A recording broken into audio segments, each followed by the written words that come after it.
Corbin Crocker, class of 2026. I go to TMI Episcopal, 4.0 GPA, and I play for rhythm basketball. Corbin, thank you, man. Meeting you and just talking with you and just seeing how contagious your whole personality is, it's great to know young people like yourself, because I know the impact that you're having right now on the basketball. Regardless if you go play professionally or not, you're going to have a great impact on the world. So, again, it's great to have you. Sir, thank you. And I'm going to turn the questions over to Coach Daniels. Corbin, big fella.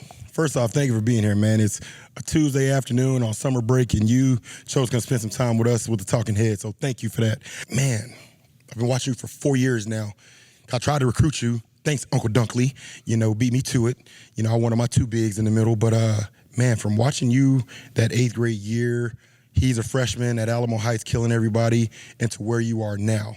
Tell me about that journey. Like, what's it been like? How have you handled the adversity, the hostilities, the recognitions? How have you handled it all, big fella?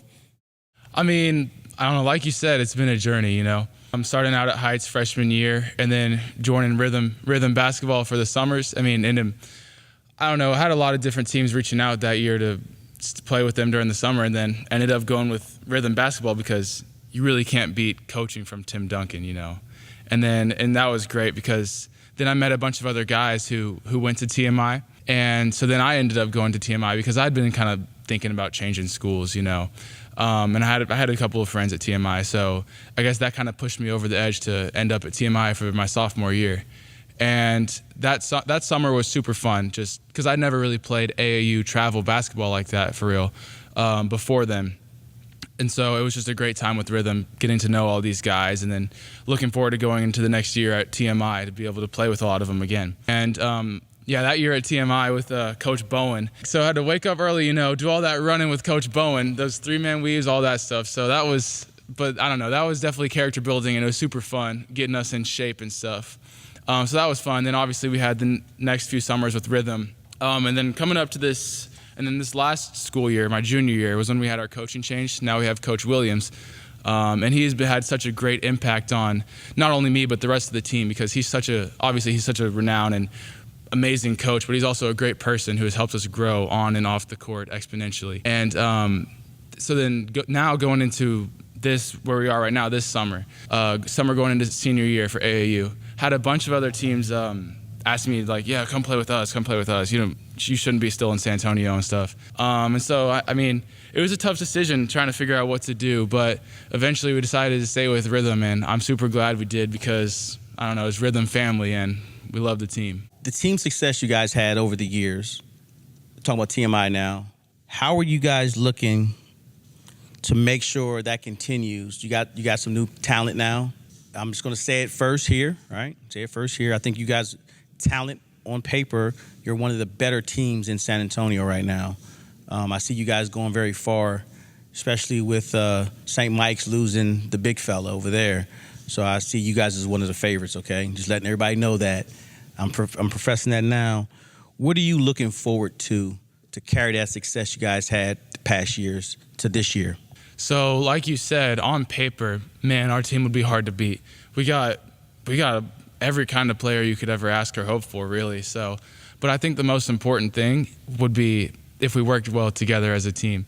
Because, I mean, like I said when I was talking to you the other week or a week ago or something, it's like the Brooklyn Nets, They had what, KD, Harden, Kyrie. They had all these amazing players on paper. But, I mean, as we saw, nothing really came from that as far as championship-wise. And so we got to figure out how to work together and really use all of our individual and unique skill sets together so we could be able to succeed at the highest level. So I think, I was just looking forward to being able to bond together with our team and make sure that we succeed and win state. And again, not trying to put the cart before the horse. The way you're talking, you're letting us know that, and it sounds like that your leadership's going to kind of get that horse in front of that cart and make sure Coach Williams has the reins properly to lead you guys to that.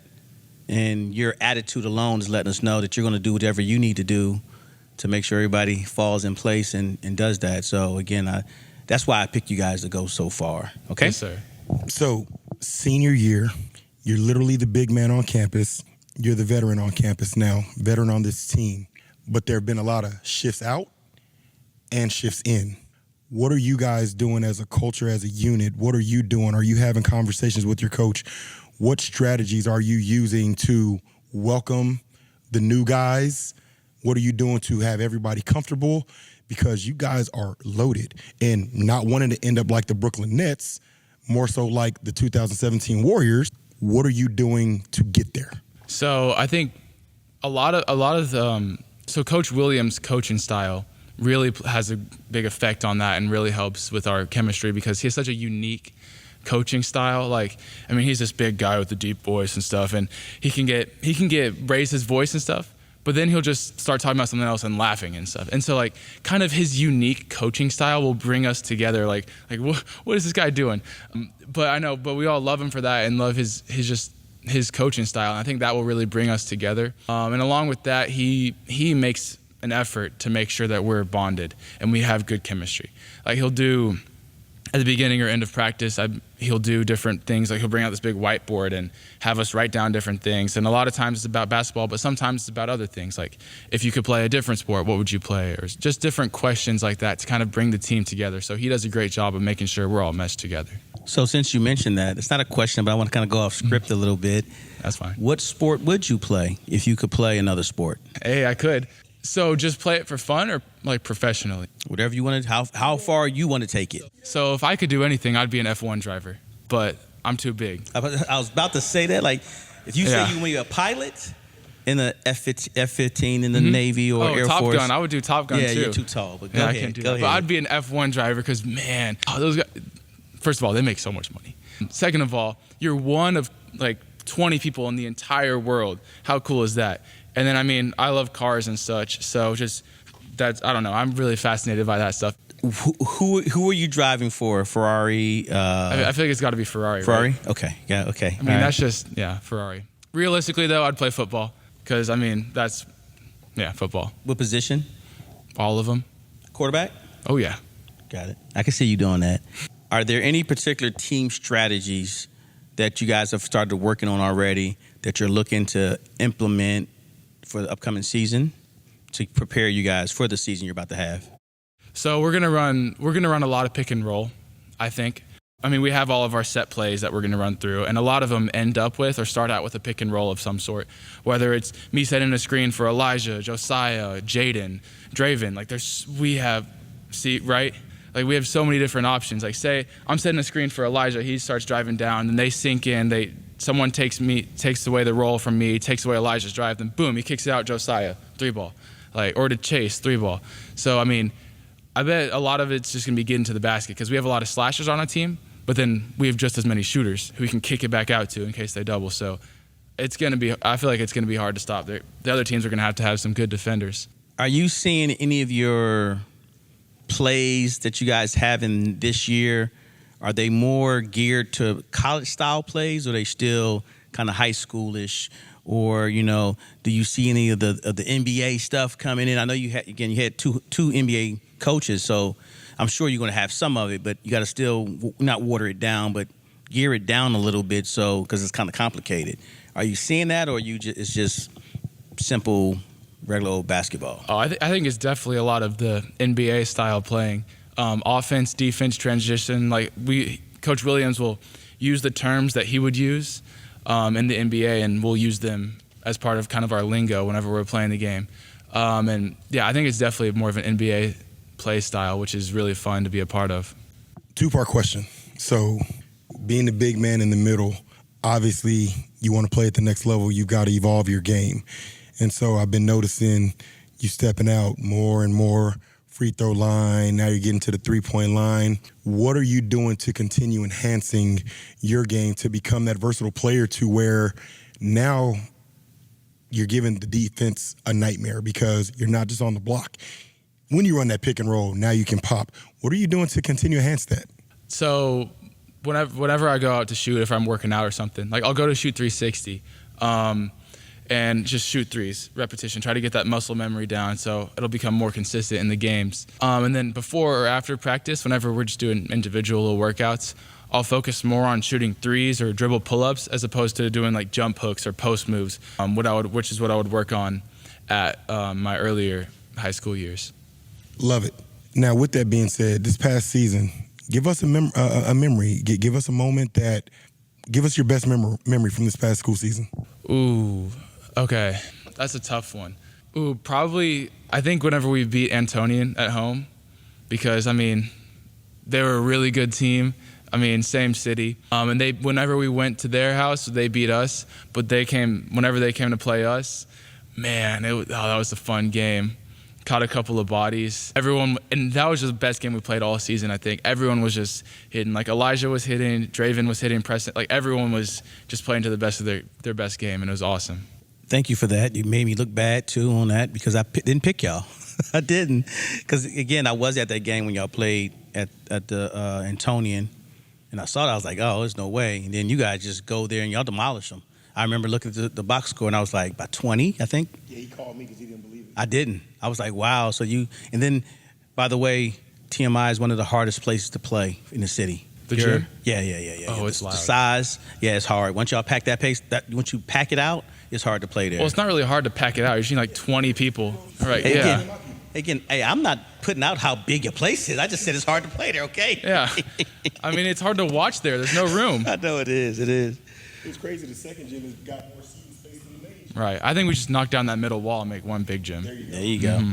All right. What has been the most challenging game you've played last year? You'd ask that question, didn't you?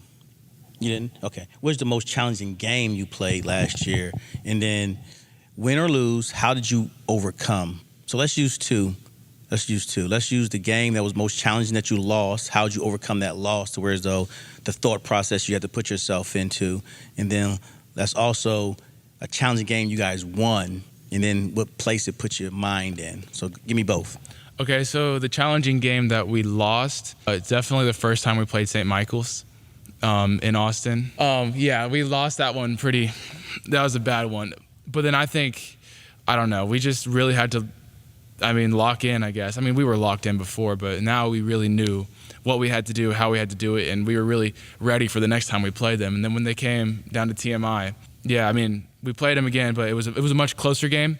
We ended up losing again, but a few different things, if they would have gone our way, then I think we easily would have had that one won. But it showed a lot of growth from the first time we played them versus the second time. So that was definitely a really challenging game, and then which we had to overcome. And then a challenging game that we won. I'm not really sure. I feel like we either won by 20 or lost by 20 most of our games. But I think if I remember correctly, in Houston we had a tournament in Houston, and we were playing against this team. I don't remember who they were, but they oh, you know what? It was some team. My teammate Dan. It was his old school, and we were playing them. It was some Christian school, and they were big. They were a big team. And so we started out down in the first half, but we had to really, come together at halftime, and then we ended up winning that one. The 6'10" guys saying they're big, they must have been huge. So, coming into this upcoming season, give me an individual goal, give me a team goal. Okay, team goal, win state. No question, team goal, win state. Individual, I want to get a triple-double. This weekend, I was 2 blocks short of a triple-double. I think I was like 24, 12, and 8. So I really want to get a triple-double this season. Well, I'm going to tell you what, the snipers that y'all just got added, it shouldn't be hard. Because you're going to get 10 in your sleep in rebounds easy. The snipers you got around you, have fun with that one. Yes, sir. Which achievements last season would you say you're the most proud of, and why? Achievements you made, and then let's use one as a team, because it seems like you're very unselfish and you talk a lot of team first, and you're willing to show that. So let's do both. Okay. So individual achievements. Let's see. Oh, definitely first team All-State. That's the achievement that I'm proud of that one. So I was like kind of surprised when I got it, but then I'm like, awesome. So that was fun. I liked getting that. And then as a team, I think it was kind of throughout most of the year, like obviously we had that coaching change like right before our season started. And I think being able to overcome that, because that was a lot of, obviously, like the people on our team, 2 of them are closely related to the 2 coaches. And so, I mean, we didn't really want to hurt anyone's feelings and whatnot. And so it was just, everyone had to kind of choose their words wisely and stuff. But I mean, we all love and respect both of the coaches equally. And so I think being able to overcome that and bond together and still succeed on the court is something we should be proud of. All right. Your humility, your personality, I absolutely love it. It's why we've always gotten along. Future aspirations. You know, it's your last ride in high school. Of course, you're going to play college basketball. Any particular, like, favorite schools that, like, you want to make that happen? And then tell us about that. So I would love to play somewhere D1 in Texas. Like, and I'm not really picky, honestly. I would Baylor, TCU, Texas, A&M, Texas Tech, Texas State, anything. I would just love to play. Stay home, stay in Texas, stay in the South. That would be a dream for me. But I mean, with the transfer portal and all, it's not looking as feasible. So, I mean, I've had some Ivies talking to me, and since they don't use the transfer portal, that's looking possible. And so yeah, like I said earlier, I went up to Yale, and I really liked it up there. And that could really set you up for the future. You know, like after basketball, having a Yale degree it's not too bad. So yeah, I think just playing somewhere in the South though, preferably, because I don't know, I like staying down here. All right, tough question. Obstacles outside of basketball. Have you had any? And if so, how'd you overcome those obstacles? Obstacles. Okay.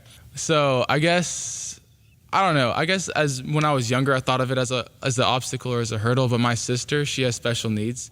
And she's older than me. She's 19 now. And so growing up with her, there's always been the difficulties and the hardships that come with it.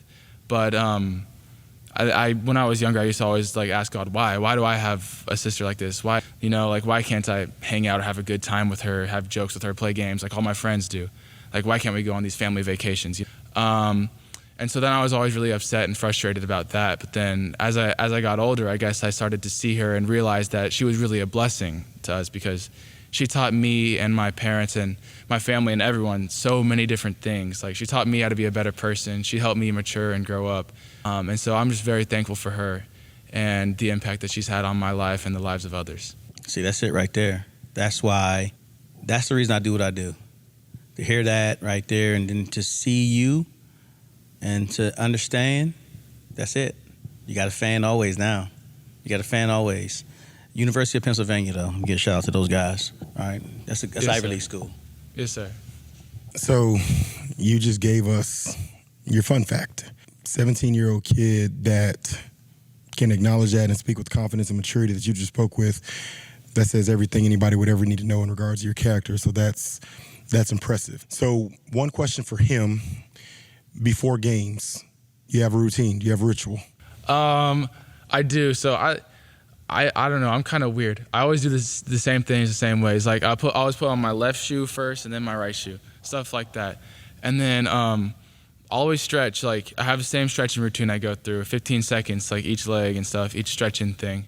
But other than that, I mean, I don't really have, I don't listen to a certain song. I don't usually listen to music before. I don't usually listen to music before games, which I have sometimes. I went through a little phase this summer whenever I would listen to a lot of music, but I haven't done that in a while, and not usually during the school year. So I don't have like a certain, I guess just my stretching routine is the only thing I do every time. Other than that, I kind of just go out there. Okay, I got to pick on him real quick. So since you mentioned that you put your left shoe on before your right, do you put your socks on before your shoes? Yes. He puts his shoes on before his socks? How do you even do that? No. You have to No, it's an ongoing thing that he does, and that's part of his saying. You know, again, it's just a long story. All right, so in the military, right? You always got to hear your sergeants or your commander tell you something, and they always say, well, that man is just like every other man. Mm-hmm. He puts one pants leg on just like the other guy. So we used to have a running joke and say, no, I'm in the Army, I jump in my pants. So that's why. So when I hear those cliche things and I just can't think of anything, I can't outwit the fact you got to put your socks on before you put your shoes on. I can't outwit that one. But I outwitted the pants piece. That's why. So Okay. he always gets me with that one. So it's one of those like, I just can't think of anything to say because you're right. You have to put your socks on. Well, I mean, like, shoes. I always put on this shoe and then Right, this shoe. right. Like, I don't know. But the fact you said you put your socks on, it's just his thing. That's his thing because you got to put your socks on before you put your shoes on. Unless you don't wear socks. See, and that's what I said. But you can't play basketball with no socks on because you'll tear your feet up. Yeah, you'll tear your feet up. These shoes aren't made for that. But anyway, all right, here we go. All right. So again, we talked about coming to what is it called as far as y'all, your court? What do y'all call that? At TMI? Yes, sir. Gym, I don't know, Gym 2? Gym 2. It's not like the dome or the den or nothing. The Y'all Panther have den or yeah, something. Exactly. No special name. I have no idea. I don't know why we play in Gym 2 either. Like, that should be Gym 1. That should be Gym 1. I Right? agree. Probably the den. The den, Panther probably. Den. The Panthers den? Okay. Being at the den, knowing how it packs out, right? How much or how influential is the fact that you have it packed out the way you are to know your fans are there, they're cheering you on, to get you up to play every game? Because y'all do have a good win-loss record at home, so it's better than losses, so that's a great thing. So it's letting us know the fans do impact you guys, but how's that do for you? And I mean, it's awesome. They just make it so loud. It's such a fun atmosphere. And then since it's so many people and it's so small and tight and compact, then it just kind of echoes everywhere and it makes it real loud. And they're all so hype. And so I love it. Like, a lot of times your ears start ringing, but I love that. Within that community, is there a fan, a teacher that you just look forward that has had an influence on you that you just, when you're running down the court and they hit you in that middle and you go up with two hands and bring it down, is there anybody in particular that you just, and give a high five, a point to, anybody that influences that is at every game? Is there anybody that you have? Probably our head of school, Father Scott. He comes to all the games. He goes to the practices and stuff, and basketball's got to be his favorite sport, his favorite team there, because I don't know, he always daps up the basketball players and stuff, and I just love Father Scott, and he's always been there for us and stuff. So I love seeing him. If I were to give everyone, if I'd get a big dunk, and he would be who I'd high five first. How important is the atmosphere for your fans, a home game versus a away game? Because your fans still travel well at away games because they filled up Antonian. So it's like, it wasn't like, oh, okay, y'all travel, they can't make it. So they can make those games. So how important is that? I mean, every fan helps, really. I think even if there was no one there, I think we could still go in and get the job done and pull out the win. But I think it's easier when there's fans there because, I mean, the momentum. It's the momentum factors. They bring, like, if you get a big dunk, big block, or any of that, really, take a charge, the momentum that the fans bring definitely helps the game. Yes. All right, give us a fun fact, and then Mike's going to finish it up with the rapid fire. Fun fact. I have a lot. I just trying to figure out which one's the I know. most fun. We got a whole season, so we're going to see each other after games and things like that. I'm going to try at least come to at least 2 games a month, at least, minimum. Let's see. Are you saying golf? What about it? Oh, yeah, I can drive a golf ball like 400 yards. My longest was 405. But it usually doesn't go straight. It just goes full. So next time we do a golf tournament, I'm calling you up, all right? Let's do it. Hey, Mr. Ringer, I'm calling them up, all right? Go ahead. All right, rapid fire time. I'm asking you a series of questions. Just have some fun. Make your choices. All right, Cowboys or Eagles? Cowboys. Cheeseburger or chili cheese dog? Cheeseburger. Pizza or calzone? Pizza. Whataburger or Whataburger. In-N-Out? Next question. Don't play with them. You would really even ask that? Yeah. We're in Texas right now. Some people like In-N-Out. I don't, but some people Tell them do. go back to Cali. MJ or LeBron? MJ. MJ or Kobe? MJ. Kobe or LeBron? Like, who's better? I mean, you answered I'll the go other with ones LeBron. without I'll go with asking. LeBron. I'll go with LeBron. LeBron? Okay. SGA or Ant-Man? Ant-Man. Oh, yeah. I love Ant-Man. Yeah. Oh, yeah. An Apache versus a Panther, who wins? Okay, Panther. Yeah. Come on now. Yeah. Again, thank you for giving us this time. You were awesome. I can't wait to follow you all season. Like I said, I'm going to try to at least make two a month for sure. Man, just keep doing what you're doing, man. Keep doing what you're doing. Yes, sir. Again, my thanks. Love it. Love watching your story, watching your growth. Good luck in Chicago this weekend. Show them who you are. Play big, my man. Yes, Play sir. versatile. Yes, and have sir. a blast. Yes, sir. Thank you all for having me.